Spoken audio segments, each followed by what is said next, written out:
গৃহবধূ উম্মে সালমা হত্যাকাণ্ডের 3 দিন পর ঘটনা মোড় নিল অন্যদিকে। গর্ভধারিণী মাকে হত্যার পর ডাকাতির নাটক সাজায় নিজ ছেলে সাদ ইবনে আজিজ।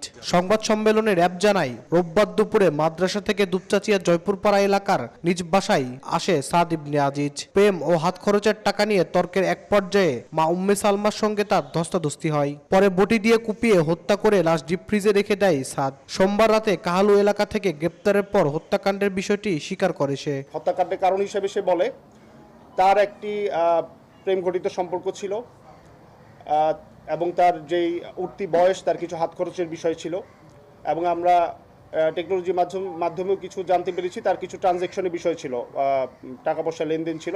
আমরা ধারণা করতেছি এটা হয়তো অনলাইন টুকটাক জুয়া খেলতে পারে। র‍্যাব আরও জানায়, ঘটনা ভিন্ন খাতে নিতে ডাকাতির নাটকও সাজায় সাদ। আসবাবপত্র এলোমেলো করে বাসার মেইন গেটে তালা দিয়ে বের হয়ে যায় সে।